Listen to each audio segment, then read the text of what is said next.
अस्सलाम वालेकुम नाज़रीन, मैं हूं शहजाद इकबाल और आप देख रहे हैं नया पाकिस्तान। पार्लियामेंट के मुश्तरका इजलास में इलेक्ट्रॉनिक वोटिंग मशीन के जरिए इलेक्शन मुनक्कद कराने और बैरून मुमालिक रहायश पजीर पाकिस्तानियों को वोट का हक देने के कवानीन तो मंजूर हो गए हैं, लेकिन क्या इन कवानीन की मंजूरी के बाद आइंदा इंतखाबात में बैलेट पेपर्स की बजाय इलेक्ट्रॉनिक वोटिंग मशीन ही इस्तेमाल होगी? और क्या 1 करोड़ के लगभग बैरून मुल्क रिहायश पजीर पाकिस्तानी आइंदा इलेक्शन में अपना वोट बाहर बैठे कास्ट कर सकेंगे? इन सवालात पर अब भी अवाम बरकरार है, क्योंकि secretary election commission Umar Hamid Khan ने कौमी असम्बली की कायमा कमेटी बराए कानून और इंसाफ में इलेक्ट्रॉनिक वोटिंग मशीन के आइंदा इलेक्शन में इस्तेमाल के फैसले को कबल वक्त करार दिया है। सेक्रेटरी इलेक्शन कमीशन ने कहा है कि इलेक्ट्रॉनिक वोटिंग मशीन के इस्तेमाल को पूरे इलेक्शन में इस्तेमाल करने के लिए कमीशन को 3 से 4 पायलट प्रोजेक्ट्स करना होंगे। अगले इंतखाबात में इलेक्ट्रॉनिक वोटिंग मशीन के इस्तेमाल में बहुत से चैलेंजेस दरपेश हैं।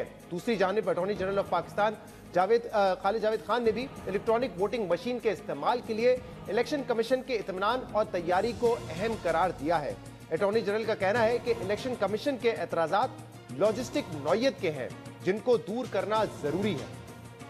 अटॉर्नी जनरल का कहना है कि इस कानून ने कोई ऐसी पाबंदी आयद नहीं की है कि कल होने वाले तमाम इलेक्शंस ईवीएम के जरिए ही हों।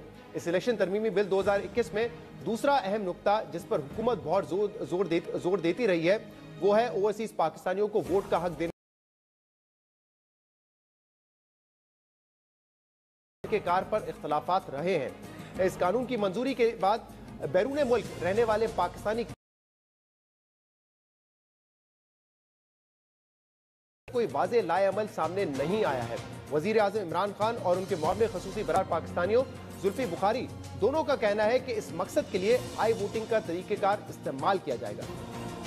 क्योंकि मैं ओवरसीज पाकिस्तानीज को एड्रेस कर रहा हूं और मैं उनको ये कहना चाहता हूं कि हमारी गवर्नमेंट एक तो बहुत खुश है कि आपको वोटिंग का राइट मिला और अब हम आई वोटिंग के जरिए आपको भी आप शामिल होंगे पाकिस्तान में।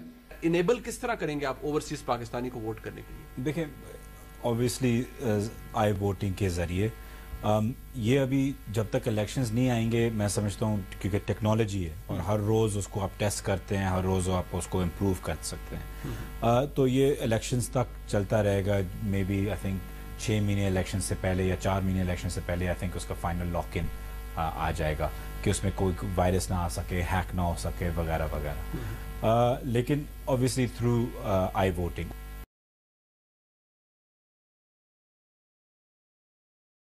का तरीकेकार ला रही है। अहम बात यह है कि पाकिस्तान से बाहर मौजूद 1 करोड़ के लगभग वोटर्स कैसे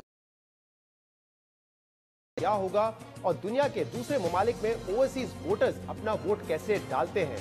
नुमाइंदा खसूसी जियो न्यूज जाहिद कश्मीरी की तहकीक के मुताबिक बैरून मुमालिक 99 लाख से जायद ओवरसीज पाकिस्तानी वोट कास्ट करने की अहलियत रखते हैं, जिनके वोट 20 अजला के इंतखाबात में अहम होंगे। तकरीबन 1 करोड़ वोटर्स की 80% तादाद 6 ममालिक में रिहाइश पजीर है, जिसकी वजह से ओवरसीज वोटिंग का तरीक़ेकार भी पेचीदा हो जाता है। दूसरी जानिब दुनिया के बाकी ममालिक जो अपने ओवरसीज शहरियों को वोट का हक देते हैं, वहां पोस्टल वोट, सिफारत खाने या काउंसिल खाने में जाकर वोट डालना या फिर अपने मुल्क जाकर वोट डालने जैसे तरीके इस्तेमाल होते हैं। ऑस्ट्रेलिया के बैरून मुमालिक अहल वोटर्स पोस्ट के जरिए या ऑस्ट्रेलवी सिफारत खाने या हाई कमीशन या काउंसलेट में जाकर अपना वोट कास्ट करते हैं।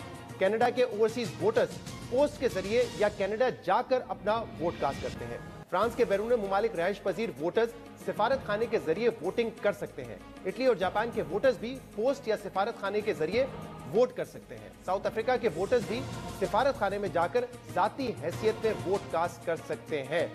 लेकिन पाकिस्तान के लिए भारत की मिसाल अहम है, क्योंकि ओवरसीज इंडियन अपने मुल्क जाकर तो वोट डाल सकते हैं, लेकिन भारतीय इलेक्शन कमीशन प्रॉक्सी वोटिंग या ई वोटिंग के जरिए इस्तेमाल करने पर भी काम कर रहा है। पाकिस्तान में इस हवाले से कानून साजी तो हो चुकी है, लेकिन बैरून मुल्क मौजूद पाकिस्तानी बाहर बैठ के अपना वोट कैसे कास्ट कर सकते हैं, कैसे इस्तेमाल कर सकते हैं, इस पर अभी तक कोई बाकायदा लाएअमल नहीं बनाया गया है। इन तमाम सवालात के जवाब देंगे